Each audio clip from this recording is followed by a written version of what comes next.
Welcome to Ballot Battleground, Nevada. I'm your host, Ben Margiott, a reporter at KRNV News 4 in Reno. I'm passionate about making politics in this critical battleground state more digestible to the average voter and pushing past the talking points to press politicians for answers. On this show, we take deep dives into the people, ideas, and debates shaping Silver State politics. Since the landmark Supreme Court case Roe v. Wade was overturned in 2022, abortion has been one of, if not the most motivating issue for millions of voters across America.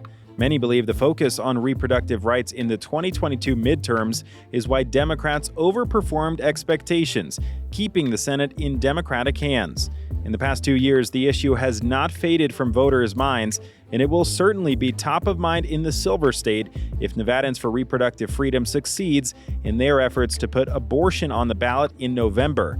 They're charging ahead with 2 separate ballot questions that could cement abortion rights into the state constitution if approved and drastically change the electoral landscape. This week, we thought we would explain where abortion stands in Nevada right now, what these measures would change if one of them passes, and where they stand in the courts. And that's where we'll start, because last week there was some movement on this front at the Nevada Supreme Court, which was hearing oral arguments on a legal challenge to one of the proposed ballot questions. The next matter on for argument today is case number 87681, Nevadans for Reproductive Freedom versus Donna Washington et al.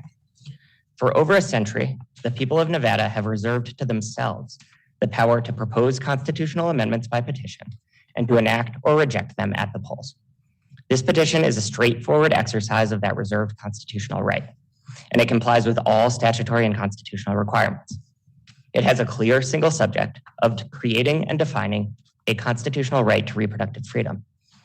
It has a straightforward description of effect that explains the scope and effects of the new proposed right, and it does not require the state to spend any money on anything. Your honors may or may not agree with the petition as a matter of policy, but under Nevada's constitution, that is a question for the people of Nevada to decide. That's David Fox, the attorney for the Nevadans for Reproductive Freedom, making his case to justices last week. He was arguing for a more broad ballot question that would strengthen many reproductive freedoms in Nevada, not just abortion. We'll get into that in just a minute. But while this is going on, abortion advocates are already gathering signatures for a separate ballot question, one that deals with abortion only. See, as it stands now, abortion in Nevada is legal up until the 24th week of pregnancy.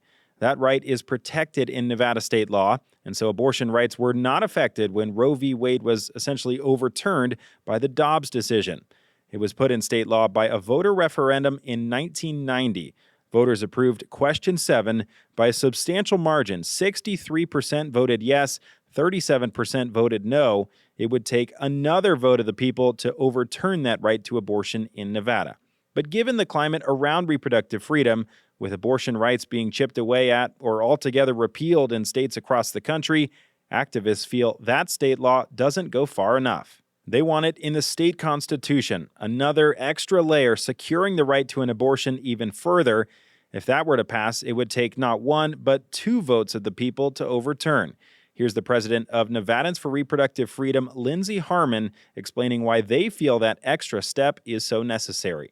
I think you've seen that with the case out of Alabama, right? And they brought that up in court today, that IVF is not a controversial subject. Well, yes, it is. We live in a different world now where these are all, in fact, under threat. Birth control, IVF, abortion care, these are all things that are trying to be dismantled in this country. Yeah, so I think that in a post-Dobbs world, we're not taking anything for granted. This is a constitutional right, and it belongs in the Constitution, and voters recognize that. Listen, voters are not stupid. They're sophisticated on this issue. They know what's going on, and they're excited to take action on that just based on the signatures alone.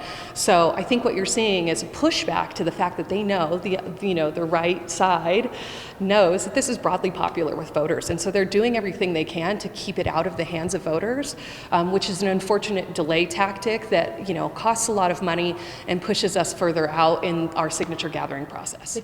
Harmon says her group is already getting signatures for the abortion-only ballot question, which, if passed, would put the right to an abortion up to 24 weeks in the state constitution. She says they have over 27,000 signatures already.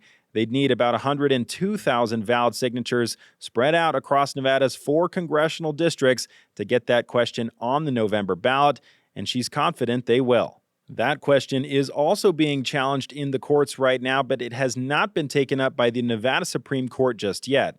But another question is potentially waiting in the wings as well, a similar but distinct effort to enshrine many reproductive freedoms in the Constitution. Not just abortion, but the right to prenatal care, childbirth, postpartum care, birth control, vasectomy, tubal ligation, abortion, miscarriage, and infertility care. All those rights would be protected in the Constitution if that second question were to pass, but that one has another hurdle to clear, and it's why we were at the state Supreme Court last week. Yeah, I think what we were looking for the court to affirm today, and I think what we'll see in the future, is that all of these aspects, birth control, prenatal care, postnatal care, miscarriages, abortion care, are all in fact related and all fall under the umbrella of reproductive freedom. The Coalition for Parents and Children is challenging the legality of that second question. They argue the various reproductive freedoms violate the single subject rule, which states that ballot questions must only deal with one topic. It's aimed at preventing wide-ranging ballot questions that incorporate a bunch of changes and could confuse voters. The legal challenge to the second ballot question was filed by Donna Washington. She's referred questions about all this to her attorney, Jason Guinasso, a Reno-based lawyer for the firm Hutchinson and Steffen. He's a conservative who ran for Republican office several years ago and has been a pro-life advocate. And he was the one arguing before the state Supreme Court last week that this wide-ranging reproductive freedoms ballot question incorporates too many things and violates the single subject rule. While we didn't get the chance to talk to Lindsey at length in time for this episode, Jason was able to come by the studio this week. Here's our conversation about his group's legal opposition to the proposed ballot measure.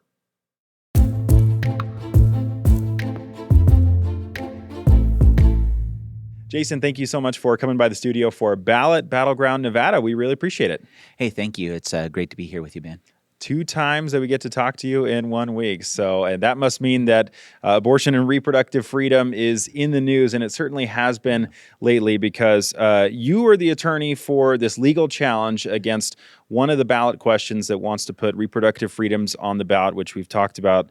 How did this legal challenge come to be? Who approached you, and why did you guys want to challenge that second proposed ballot measure?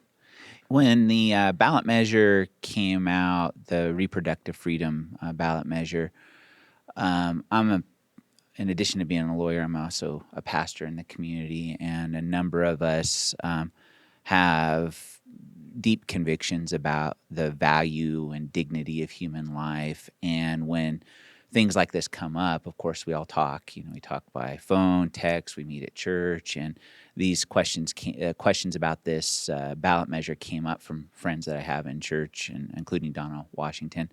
We talking about this issue with her, with others that are kind of a part of a group of folks here that just care about the issues of life and human dignity.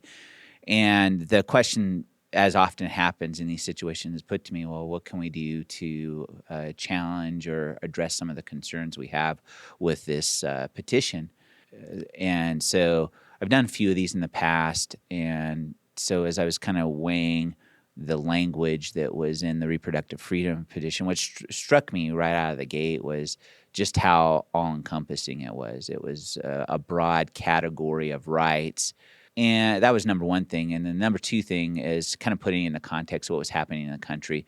We had the Dobbs decision a year and a half ago, and then a number of different ballot measures like this one in other states. And so looked at what was happening in other states, compared it to what our law says, and came up with a legal theory, in terms of how to challenge it. Not for the sake of, I just want to make this clear, like, we're not afraid of the debate. The debate over the extent of rights associated with a person having an abortion or not having an abortion. In the pro-life movement, we've been working for over 40 years to have that debate at the state level. And we've decried the fact that the Supreme Court intervened in the way that it did in Roe v. Wade, and really believe that this sort of conversation should be happening at the state level. And so And so the challenge isn't really to forestall the debate. It's just to make sure that we're having a fair debate, a debate on issues that the average voter can digest, that are that have clear, pro-con to them, and aren't misleading and deceptive. And we're thinking through the consequences, and that's a part of why what the description of effect in these ballot measures is supposed to do is tell you what the thing does and what some of the possible consequences could be. And so Nevada has what's called the single subject rule, which I talked about a little bit earlier in this episode already. Explain for our listeners and viewers, though, what exactly is the meaning and why we have the single subject rule. It's intended really to limit voter confusion, right, to have their voting on one thing and one thing only. If you look at the legislative history, you'll see that the major concern was putting issues before voters that were simplified, that weren't convoluted, that didn't attach kind of one popular subject with other negative subjects, what the case law calls log rolling. And so what the legislature was after is to kind of simplify and make sure that what we were putting before voters was clear, coherent, not confusing. And so in this case, the second ballot measure that we've been talking about on this episode has to deal with abortion, IVF, prenatal care, postpartum care. You have argued that those are separate issues and shouldn't be wrapped up into one ballot question. One of the justices in the hearing last week made the case that they all have to do with either getting pregnant or not getting pregnant and the care that you have before or after pregnancy or during. And let's play that soundbite from Justice Douglas Herndon. You can't take those 10 delineated procedures and look at them solely academically, right? If my wife repeatedly has miscarriages and pregnancies and it's very difficult for her, and I choose to get a vasectomy so that we don't have to go through that and maybe we want to adopt, those things are very much related. Real world, they're related. Prenatal care, as I said earlier, is related to what happens in a pregnancy and potentially a miscarriage. Postpartum care is related to what happens in childbirth. These are all related, not just to reproductive health care, but to each other. How can they not be related to each other?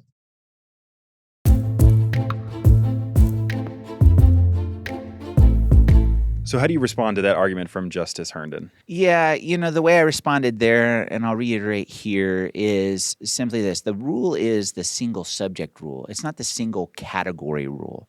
So it's true to say that reproductive freedom is a category of rights, but I think it's intellectually, I don't want to say dishonest, but intellectually short-sighted to not consider within that broad category the unique subjects that are being addressed. Not to say that those subject matters aren't related in some way, but they are distinct subjects that have their own body of law around them. And as I pointed out in the briefing, as I pointed out in oral argument, we have over 20 different NRS that are being covered, by this broad category of reproductive freedom.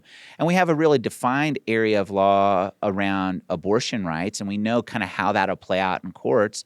But for example, with IVF or with miscarriages and other areas that are really settled law, codifying those individual subjects as new affirmative rights in our Constitution have different kinds of ramifications. And so if we're going to have this debate, about reproductive freedom and what it entails, we need to really consider each of the subject matters under that category and then talk about the ramifications of each of those subject matters and how they'll affect us.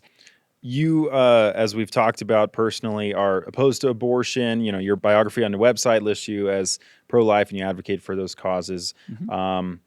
You say that you're bringing this legal challenge to protect kind of the integrity of the process, but I've seen the argument out there that this is just an effort to keep what may, if the polls are true, be a pretty popular issue, keep it off the ballot in November. How would you respond to that? Yeah, well, let me be clear. My bias is for life. I make no apologies about that. And so if this were to go on the ballot, of course, I would be opposing it vigorously. But the legal challenge is not a political argument.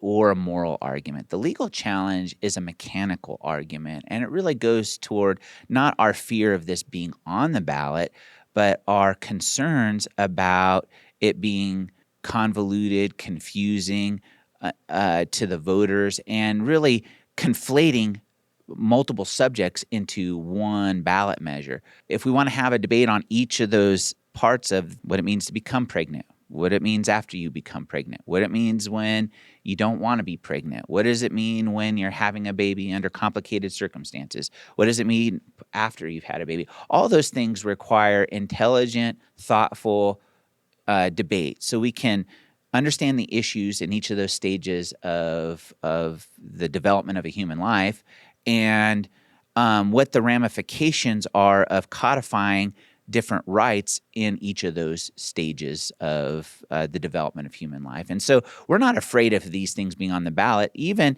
if we lose I've been on the losing side of a lot of different elections. I'm not afraid to run an election and lose. I'm not afraid to have a debate and lose that debate. But I think it's important that the playing field is equal, that it's clear, and that we're having an honest conversation, because candidly, what's actually happening in this isn't about protecting these particular rights that are on this ballot. This is about driving voters to the ballot box for a certain political interest group, right? I mean, let's just be clear. We wouldn't be having this on the ballot if there wasn't a calculated thought process that this would help with other political objectives that people that are aligned with these sorts of rights are trying to achieve, whether it's getting more assembly people elected or getting the right senator elected. This is about driving votes. It's not, because if it were just about abortion rights or about reproductive freedom rights, Nevada is pretty liberal on this. We're probably one of the more, before pre-Dobbs, we were the most progressive state in the country on abortion rights, and so I think it's disingenuous to say that my objective, or I've been accused of this, not by you but others, that my objective is somehow a political objective. Sure. When this ballot measure itself is born out of political ambitions that go far beyond the subject matter that we're dealing with the subject matters that we're dealing with in this petition. So I'll push back a little bit on that, not because it's my personal belief, but just having spoken to Lindsey Harmon, who's with the Nevadans for Reproductive Freedom last week, and they say it's not a political thing, but that since Dobbs overturned Roe v. Wade and reproductive freedoms have been scaled back and taken away in different parts of the country, that now more than ever is the time to enshrine those with that extra step of being in the state constitution. And it's not a political thing. They feel that it really needs that extra level of protection with another, not just in state law, but in the state constitution. Yeah, so let's break that down a little bit. And you covered this earlier in your segment about what the voters did in 1990. Since that time, abortion rights in our state have been sacrosanct. Anytime there's even been an effort to curtail how those rights are exercised, it's met with vigorous opposition, both politically from political actors who hold public office as well as popularly. So the idea that we need an extra layer of protection in Nevada post-Dobbs is just false and misleading. I mean, just categorically false and misleading, because what Dobbs stands for is the idea that the federal government and the courts should not be deciding how these rights are identified, how they are articulated, and how they are protected state to state to state. And so other states were behind the curve, behind Nevada, in terms of rights that were already protected in our state laws. And the idea of having one additional election cycle to protect abortion rights is just disingenuous. I mean, and it really ignores. I mean, if you really look at, and with all due respect to Lindsey, she's passionate about this issue, but she's also an operative in a party that's trying to get people elected. It's not evil in and of itself. It's just these are your these are your political objectives. Let's be transparent. I started out this conversation saying, here's my bias, here's how I'm approaching this, here's the worldview I come from. Give us an idea of how long it'll take the Supreme Court to rule in cases like this in your experience. So we had the arguments about a week ago now. Obviously, time is of the essence, given that if it's going to be on the November ballot, they need to be collecting signatures right now. So how long are we expecting this to take? Yeah, in my experience, the court has decided and written a decision on these matters in as few as 2 weeks and as many as 6 weeks. The court is well aware of the time frame that it takes to get signatures and get a ballot measure like this on the ballot. We're looking forward to getting a decision from the Supreme Court, whatever that might be, here in a few to maybe several weeks. Of course, we'll have an update here on this podcast as well as our station News 4. But until then, Jason, thank you so much for joining us. We appreciate you coming by the studio today. Hey, thank you for having me. It's a pleasure.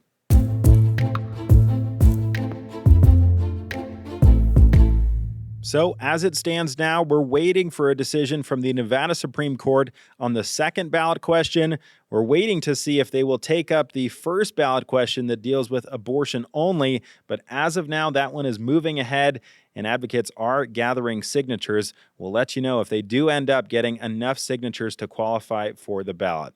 If you made it to the end of this episode, I really appreciate it. If you have guest ideas, episode ideas, questions, comments, compliments, concerns, anything at all, feel free to shoot us an email to BJ, my last name, Margiott, at MARGIOTT with Ballot Battleground Nevada in the subject line. And if you have a minute, I'd really appreciate it if you left a rating and a review. That helps the podcast show up higher in searches so more people can discover the show. And a quick shout out to 2 folks who have left reviews already. One that didn't leave their name, but NV Viewer gave it 5 stars. SIMG is their handle. They gave our show 5 stars as well. We really appreciate you guys listening and leaving the review. Thanks so much for listening. We'll see you next time.